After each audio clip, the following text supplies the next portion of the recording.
नमस्कार मित्रों, हम छायावाद युग पढ़ रहे हैं। छायावाद में देखो भैया कि हम क्या क्या पढ़ चुके हैं। मैं एक बार आपसे फिर से बता देते हैं। पहली बात तो छायावाद की विशेषताएं देखें, उसके बारे में क्या नाम है, लेखकों के क्या विचार हैं, इतिहासकारों के क्या मत हैं, वो भी हम आपको बता चुके हैं। और जयशंकर को पढ़ा चुके हैं, निराला को पढ़ा चुके हैं। आज के जो हमारे टॉपिक हैं पंत जी हैं, और अगर समय मिला सही बचा तो फिर हम वर्मा जी को यानी महादेव वर्मा को भी पढ़ाएंगे। और मैं बता दूं इनके बीच में कि आपको क्या क्या मिलने वाला हो। देखो, पंत की सबसे पहली बात, जितनी अच्छी अच्छी कविताएं हैं यानी जो बहुत पूछी जाती हैं, देखो इस प्रकार से, देखो ऐसे देखो सन, और जब सन नहीं याद होगा तो हम लोग इनकी रचनाओं को गानों में भी याद करें। हम लाख छुपाएं प्यार मगर गाना सुना होगा, उस पर भी हमने इन रचनाओं को सेट किया है।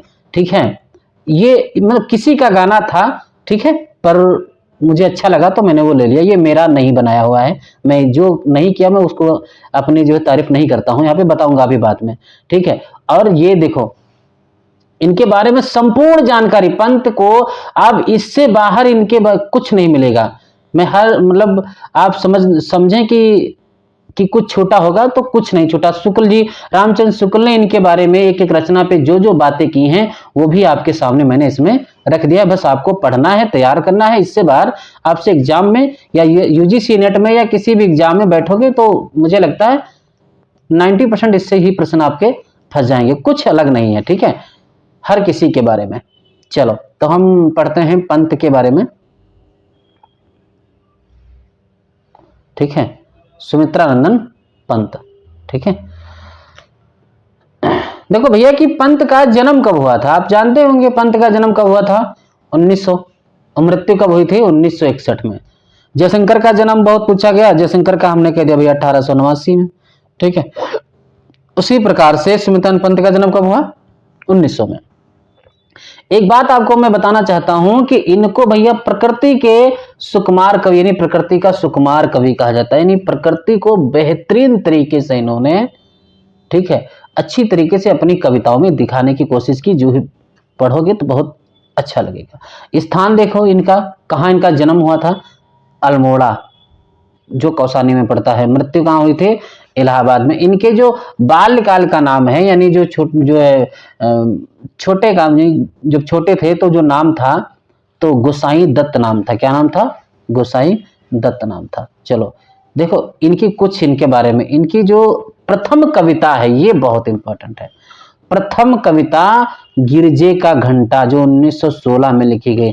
और आपको पता है कि निराला की भैया सबसे प्रथम कविता कौन थे, जूही की कली, वो भी कब लिखी गई थी, 1916 में ही लिखी गई थी। ये भी याद रखें आप।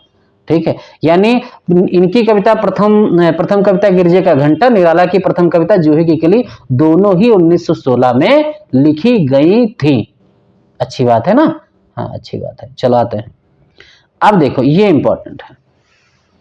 इनकी रचनाएं देखो, इनकी रचनाएं उच्छ्वास 1920 में। सन पूछा गया है मध्य प्रदेश यूनिवर्सिटी का उठा के, मध्य प्रदेश असिस्टेंट प्रोफेसर का अगर पेपर आप उठाओगे तो प्रीवियस ईयर का अभी जो बाद में हाल ही में हुआ है 2021 नहीं 2023 में, ठीक है, लास्ट में, तो उसमें इनकी रचनाओं को क्रम में रखा था कि इनको क्रम में लगाना था।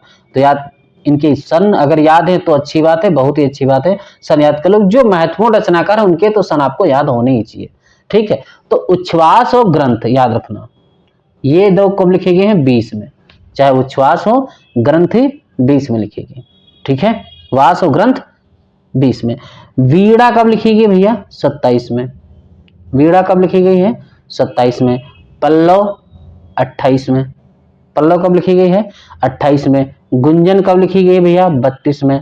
देखो उच्छ्वास ग्रंथि 20, वीणा 27, पल्लव 28, गुंजन कब लिखी गई भैया, 32 में। कब लिखी गई है, 32 में। युगांत देखो अच्छी कितनी बात है, युगांत वेरी इंपॉर्टेंट है, 36 में लिखी गई है, 1936 में। युगांत कब लिखी गई है, 1936 में लिखी गई है। पूछी जाती है बहुत बार, इनका समय पूछा जाता है युगांत का, 1936 में। ठीक है, युगवाणी कब लिखा गया, 1939 में। युगवाणी कब लिखा गया, 39 में। ठीक है, ग्राम्या 40, ग्राम्या कब लिखी गई भैया, 40 में। स्वर्ण किरण 47 और स्वर्ण धूल 47 में। तो याद रखना कि जो जिसमें स्वर्ण शब्द आ जाए वो 47, 7 से स्वर्ण 7 से 47, ये 1947 की रचना है। ठीक है। एक युगांत 36 में अगर पूछ ले युगांतर युगपथ, युगपथ युगांतर कब है 48 में, युगपथ कब है भैया 1949 में, उत्तरा कब है 1949, उत्तरा कब है भैया 1949। अच्छा रजत शिखर इंपॉर्टेंट है, देखो रजत शिखर 1952 में, रजत शिखर देखो, रजत शिखर भैया देखो रजत शिखर, रजत शिखर कब लिखी गई 1952 में।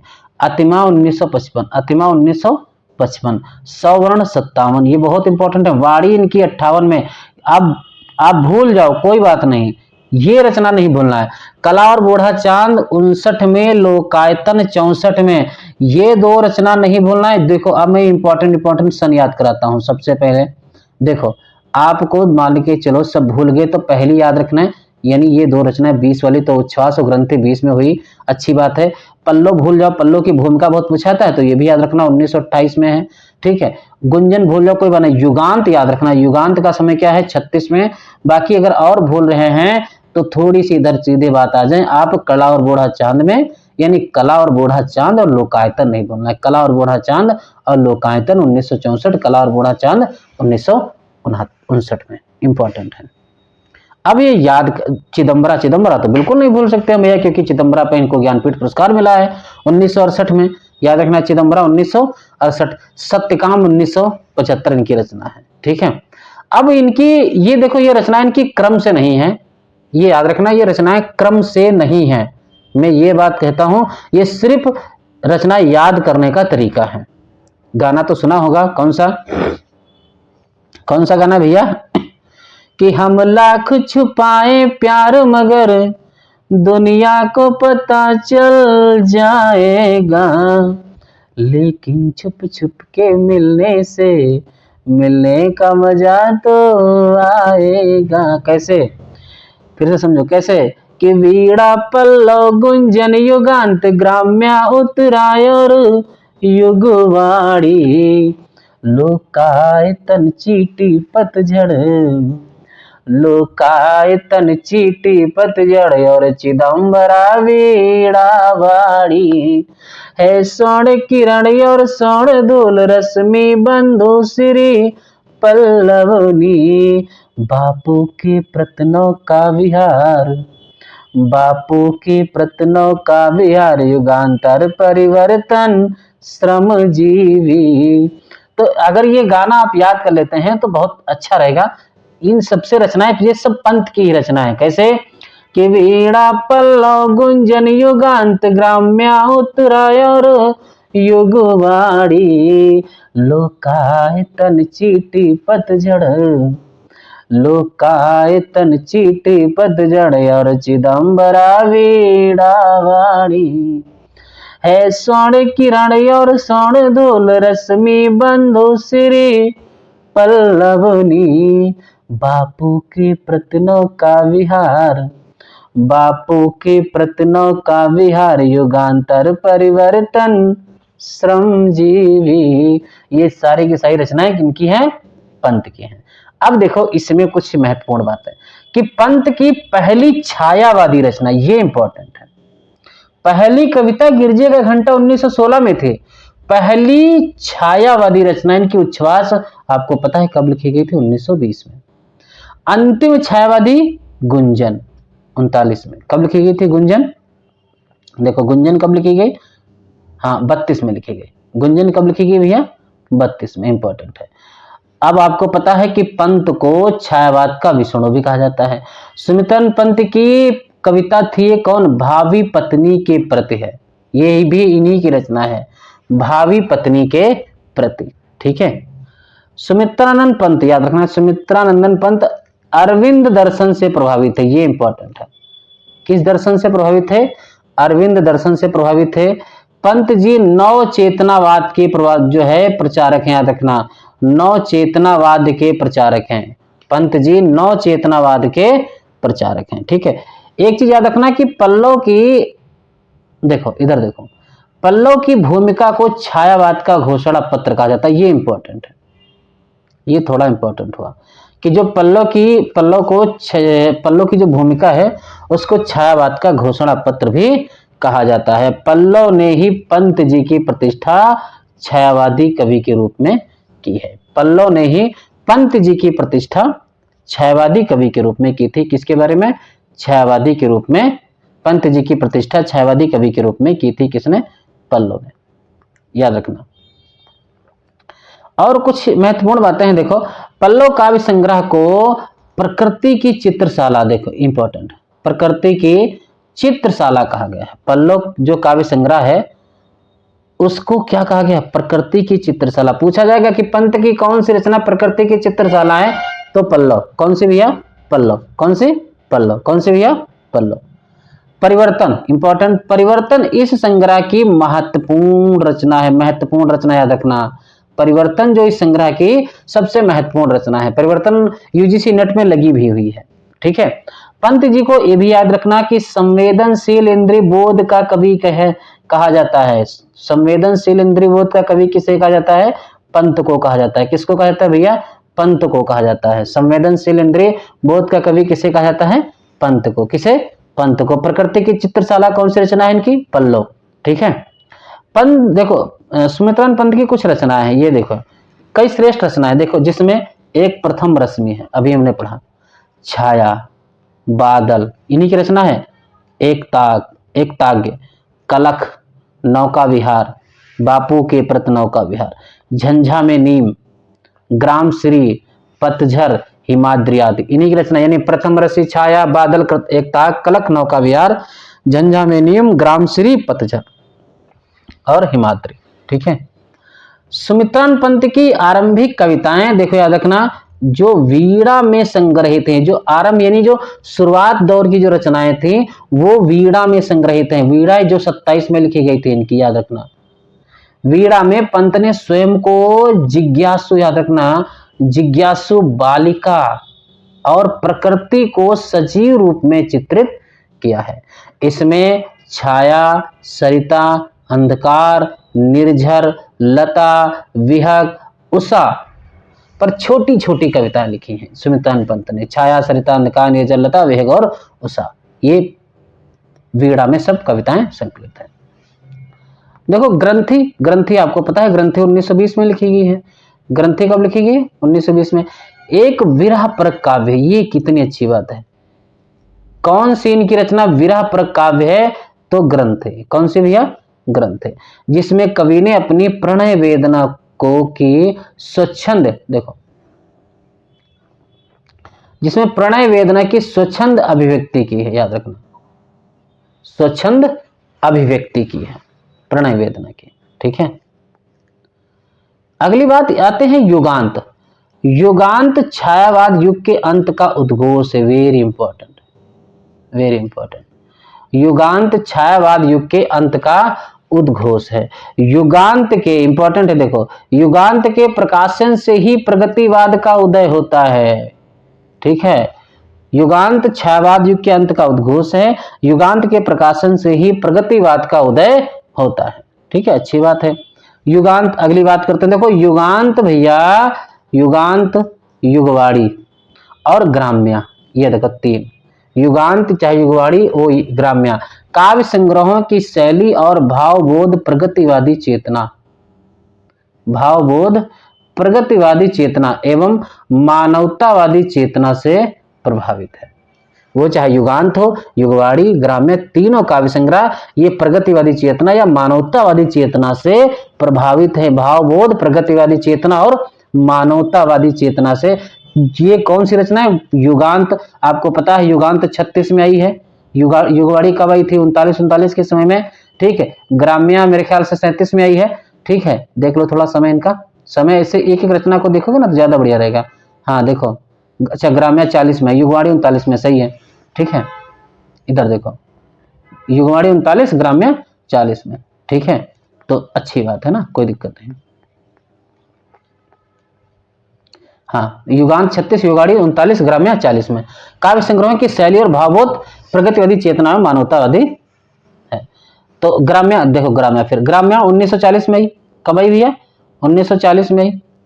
ग्रामीण, इसमें ग्रामीण जीवन का यथार्थ चित्रण किया गया। ये कितनी अच्छी बात नहीं आप लोगों ने देखा। ग्राम्य में ग्रामीण जीवन का यथार्थ चित्रण किया गया है।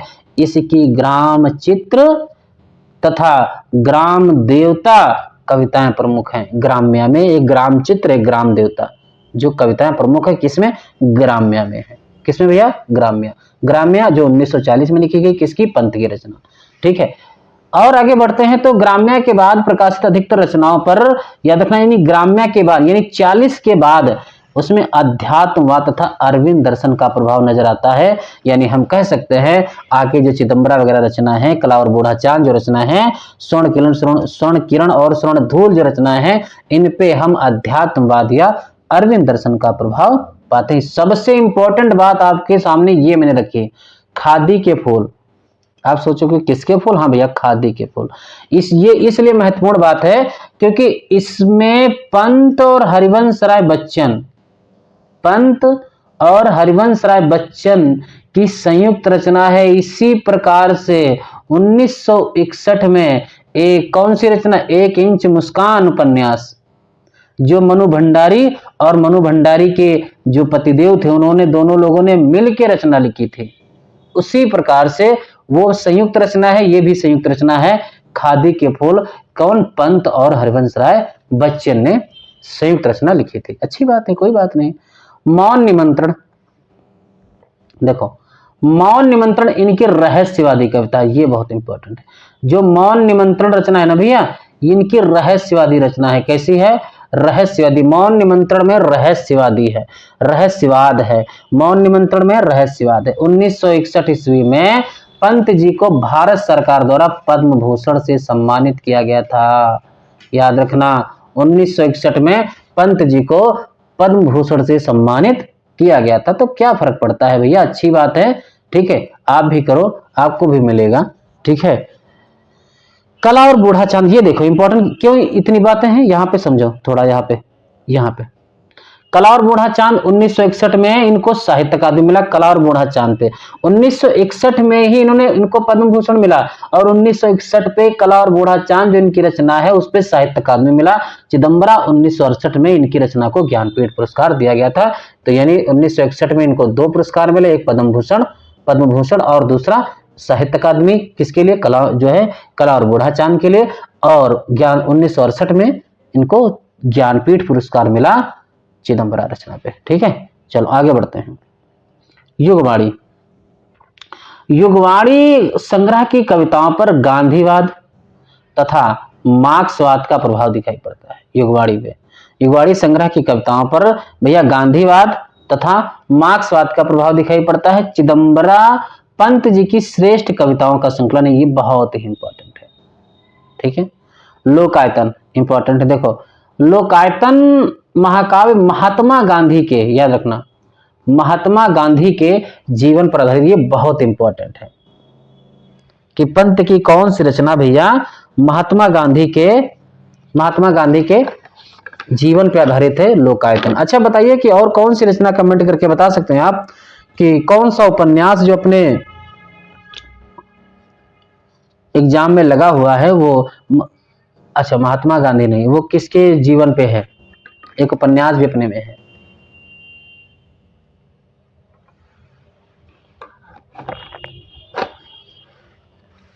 बाकी अमृतलाल नागर के जो उपन्यास, वो अमृतलाल नागर का अपने में है ना? बताना कमेंट करके कौन सा। मानस का अंश किसके पे है? तुलसीदास पे। हाँ, उसी प्रकार से लोकायतन जो है ये महात्मा गांधी पर है, ये इंपॉर्टेंट है। कलावाद के भीतर देखो, इंपॉर्टेंट है, देखो कलावाद के भीतर रूप से कहा है, याद रखना। अब देखो पंत जी के बारे में रामचंद्र शुक्ल के कुछ महत्वपूर्ण बातें हैं जो ध्यान में रखने, बहुत लंबी है, याद रखना। वीणा की कविताओं में, याद रखना, वीणा की कविताओं में गीतांजलि का प्रभाव कुछ अवश्य लक्षित होता है। ये इंपॉर्टेंट बात है कि पूछा जाएगा कि पंत की किस रचना में गीतांजलि का प्रभाव नजर आता है, तो भैया कौन सा है? वीणा में। कौन सा? वीणा में। ठीक है, अगली बात आती है उनकी जो ये रामचंद्र शुक्ल कह रहे हैं, उनकी जो एक बड़ी विशेषता है, प्रकृति सुंदर रूपों की आह्लादमयी अनुभूति।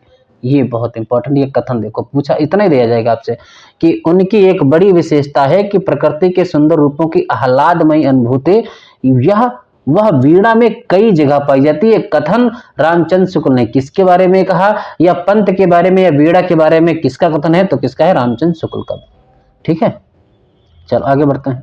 देखो, जितना रामचंद्र शुक्ल में जितना मुझे इंपॉर्टेंट लगा वो मैंने सारा का सारा यहाँ पे रख दिया कि सौंदर्य का आहार उनकी कल्पना को उत्तेजित करके ऐसे अप्रस्तुत रूपों की योजना में प्रवृत्त करता है जिनके प्रस्तुत रूपों की सौंदर्यानुभूति के प्रसार के लिए अनेक मार्ग से खुल जाते हैं। रामचंद्र शुक्ल ने यह बात कही है पंत के बारे में, याद रखना। वीणा के उपरांत कह रहे हैं कि वीणा के उपरांत ग्रंथि है असफल प्रेम की, इसमें एक छोटे से प्रेम प्रसंग का आधार लेकर युवक कवि ने प्रेम की आनंद भूमि में प्रवेश फिर चिर विषाद के गर्त में पतन दिखाया है। प्रसंग की कोई नई उद्भावना नहीं है। ये वीणा और ग्रंथि के संदर्भ में पंत जी की देखो, और एक बात करें कि पंत जी की पहली प्रौढ़ रचना, याद रखना, पहली भैया प्रौढ़ रचना कौन सी है, पल्लव है। कौन सी भैया, पल्लव है, जिसमें प्रतिभा के उत्साह या साहस का तथा पुरानी काव्य पद्धति के विरुद्ध प्रतिक्रिया का बहुत बढ़ा चढ़ा का प्रदर्शन है।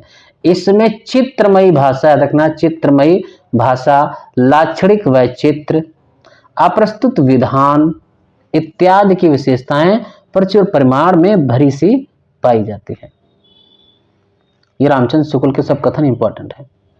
आगे कहते हैं कि वीणा और पल्लव दोनों में अंग्रेजी कविताओं से लिए हुए भाव और अंग्रेजी भाषा के लाक्षणिक प्रयोग बहुत से मिलते हैं। लाक्षणिक प्रयोग बहुत से मिलते हैं। कहीं कहीं फिर कहते हैं भैया कि कहीं कहीं आरोप और अध्यावसान व्यर्थ और असक्त हैं, केवल चमत्कार और के लिए रखे प्रतीत होते हैं। जैसे नैनों के बाल आंसू बात, नैनों के बाल आंसू बात, शब्द जोड़ने की प्रवृत्ति अधिक पाई जाती है। जैसे मधुबाल के बाल शब्द का मनमाने लिंगों में प्रयोग भी प्रायः मिलता है। कहीं कहीं कहते हैं कि कहीं कहीं वैचित्र के लिए एक ही प्रयोग में दो लक्षणाएं क्या गुम्फित पाई जाती हैं, अर्थात एक लक्ष्यार्थ से फिर दूसरे लक्ष्यार्थ पर जाना पड़ता है। जैसे मर्म पीड़ा के हास में पहले हास का अर्थ लक्षणा द्वारा वृद्धि या विकास लेना पड़ता है, फिर यह जानकर कि सारा संबोधन कवि अपने या अपने मन के लिए करता है, हमें सारी पदावली का उपादान लक्षणा द्वारा लक्ष्यार्थ लेना पड़ता है बड़ी हुई मर्म पीड़ा समझने वाले मन, ये पंक्ति आई है, याद रखना, है बड़ी हुई मर्म पीड़ा समझने वाले मन। फिर कहते हैं कि इसी प्रकार कहीं कहीं दो अप्रस्तुत भी एक ही उलझे हुए पाए जाते हैं। जैसे अरुण कलियों से कोमल भाव, पहले घाव के लिए वर्ग के सादृश्य और कोमलता के साध से कली की उपमा दी गई, पर भाव स्वयं अप्रस्तुत या लाक्षणिक है और उसका अर्थ है कसकती हुई स्मृति, कसकती हुई स्मृति। इस तरह एक अप्रस्तुत लाकर फिर उस प्रस्तुत के लिए दूसरा प्रस्तुत लाया गया है, याद रखना। कहते हैं भैया कि पल्लव के भीतर, याद रखना, पल्लव के भीतर उच्छ्वास, आंसू 1925 में, परिवर्तन, बादल आदि रचनाएं देखने से पता चलता है कि यदि छायावाद के नाम से एक वाद ना चल गया होता तो पंत जी स्वच्छंदता के शुद्ध स्वाभाविक मार्ग टू रोमांटिसिज्म पर ही चलते। उन्हें प्रकृति के ओर सीधे आकर्षित होने वाला, उसके खुले और चिरंतन रूपों के बीच खुलने वाला हृदय प्राप्त था। ये बहुत अच्छा कथन है, देखो यहाँ पे कि उसके खुले और चिरंतन रूपों के बीच खुलने वाला हृदय प्राप्त था। यही कारण है कि छायावाद शब्द मुख्यतः शैली के अर्थ में, चित्र भाषा के अर्थ में ही उनकी रचनाओं पर घटित होता है। रहस्यवाद की रूढ़ियों के रमणीय उदाहरण प्रस्तुत करने के लिए उनकी प्रतिभा बहुत कम प्रवृत्त हुई है। याद रखना, कलावाद इंपॉर्टेंट। देखो, कलावाद के प्रभाव से जिस सौंदर्यवाद का चलन यूरोप के काव्य क्षेत्र के भीतर हुआ, उसका पंत जी पर पूरा प्रभाव रहा है।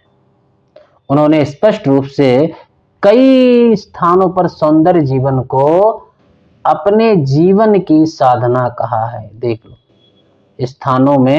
स्थानों पर सौंदर्य जीवन को अपने जीवन की साधना कहा है। इंपॉर्टेंट है।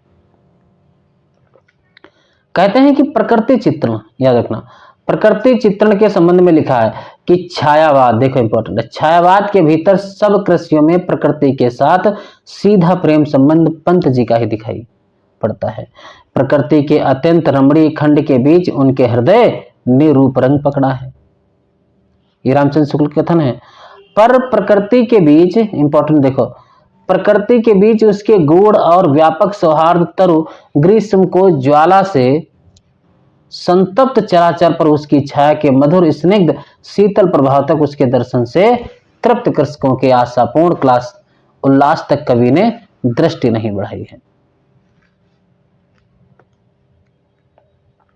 कहते हैं, आरोप विधानी कल्पना की अपेक्षा प्रकृति के बीच किसी वस्तु के अगूढ़ संबंध प्रसार का चित्रण करने वाली कल्पना अधिक गंभीर और मार्मिक होती है।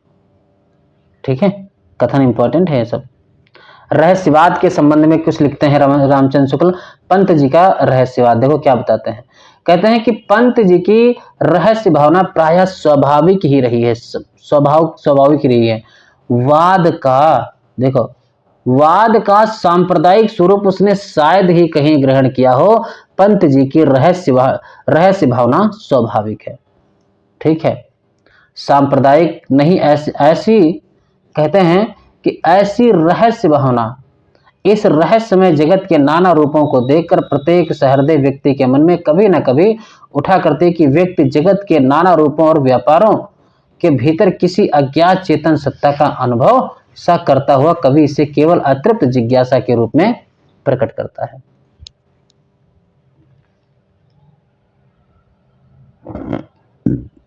कहते हैं, कहने का तात्पर्य यह है कि पंत जी की स्वाभाविक रहस्य भावना को प्रसाद और महादेवी वर्मा को, याद रखना, प्रसाद और महादेवी वर्मा को सांप्रदायिक रहस्य भावना से भिन्न समझना चाहिए। उस अज्ञात प्रियतम के प्रति प्रेम की व्यंजना में भी कवि ने प्रिय प्रेमिका का स्वाभाविक पुरुष स्त्री भेद रखा है। प्रसाद जी के समान दोनों को पुल्लिंग रखकर फारसी या सूफी रूढ़ी का अनुसरण नहीं किया है। अब देखो इनकी परिवर्तन रचना के बारे में क्या कहते हैं रामचंद्र शुक्ल। परिवर्तन, और ये याद रखना आपके यूजीसी नेट के सिलेबस की रचना है, तो ये तो आपको पता ही होना चाहिए कि रामचंद्र शुक्ल ने क्या कहा है। जो खुद की रचनाएं हैं, यानी जो यूजीसी नेट में रचनाएं लगी हुई हैं भैया लोग, उनके बारे में रामचंद्र शुक्ल ने अगर कुछ भी कहा है उल्टा सीधा कुछ भी, आप लोगों को तैयार कर लेना चाहिए, क्योंकि बहुत ही इंपॉर्टेंट बातें हैं।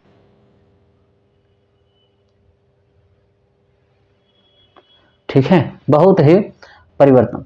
पल्लों के अंत में देखो क्या कहते हैं रामचंद्र शुक्ल कह रहे हैं। देखो कि पल्लों के अंत में पंत जो जगत के विषम परिवर्तन के नाना दृश्य सामने लाए हैं, इसकी प्रेरणा शायद उनको व्यक्तिगत जीवन की किसी विषम विस्तृति ने की है।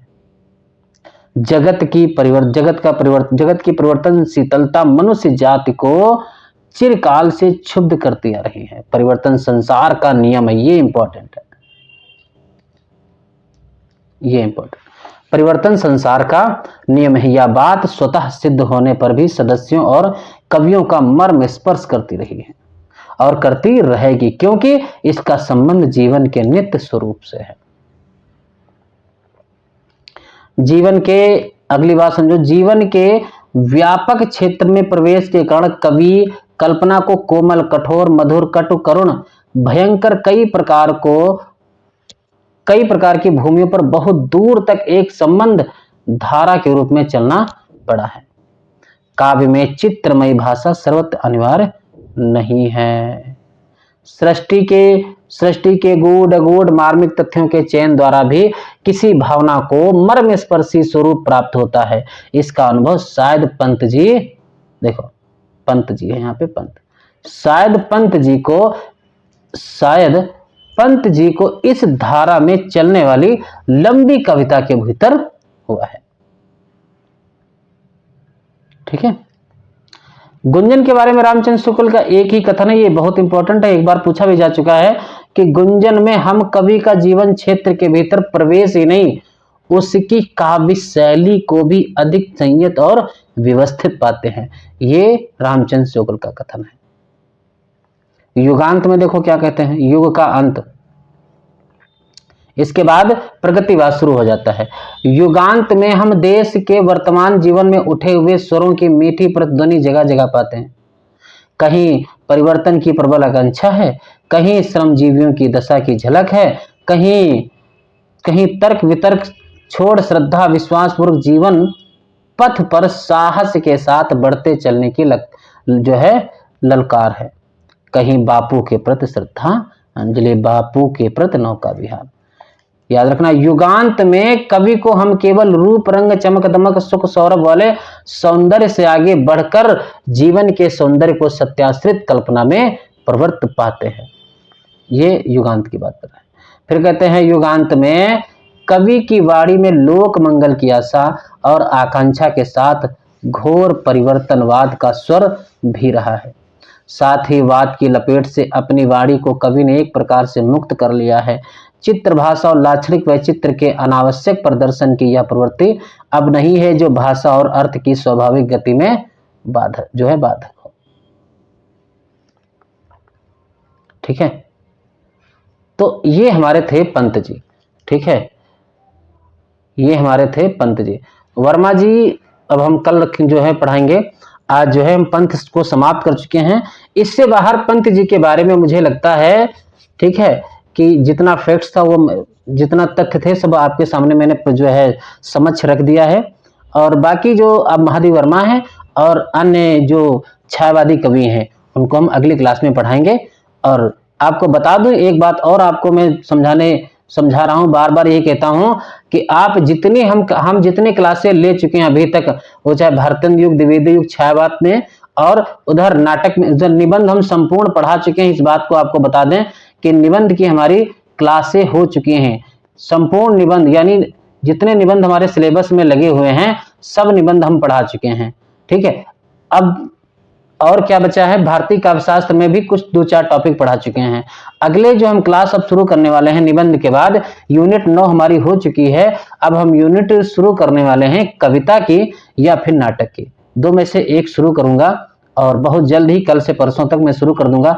आप लोग अगर यूजीसी नेट के बच्चे देख रहे हैं तो कमेंट करके बताएं कि आप किस पे क्लास चाह रहे हैं।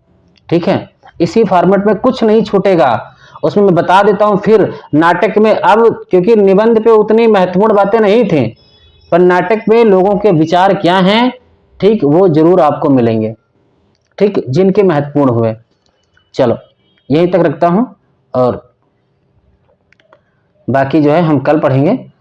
आगे हम छायावाद 1 से 2 दिन में खत्म कर दूंगा। फिर प्रगतिवाद, प्रयोगवाद, नई कविता। क्लास लंबी रहेगी। ये हिंदी साहित्य का इतिहास इसलिए लंबा पढ़ाना पड़ा, इतना मतलब, क्योंकि आप यूजीसी नेट वालों बच्चों के लिए भी जरूरी, बहुत इंपॉर्टेंट है। पीजीटी किसी भी एग्जाम के लिए हिंदी साहित्य का इतिहास जिसमें पूछा जाता हो, वो हर एग्जाम के लिए इंपॉर्टेंट हो जाएगा। इसीलिए इसमें जो है व्याख्यात्मक चीजें या बहुत गहराई से मैं पढ़ा रहा हूँ। ऐसा नहीं कि बस 2-2 लाइनें ऊपर बताते चला हुआ, कोई मतलब नहीं है। ठीक है, पढ़ो, एक बार पढ़ो, बार बार पढ़ने की जरूरत नहीं है। नोट्स बनाओ तो एक बार बनाओ, गहराई से बना लो, ताकि अगर कुछ पूछा जाए तो आपके नोट्स से भी पूछा जाए। इसीलिए कहा जाता है कि आपका नोट्स से जो कुछ पढ़ा था नोट्स में से आ गया। क्यों आया? क्योंकि आपने पहले से उतनी गहराई से बना के रखे थे। ठीक है, चलो तो यहीं तक रखते हैं। बहुत बहुत धन्यवाद। अगली क्लास हम छायावाद पे ही लेंगे।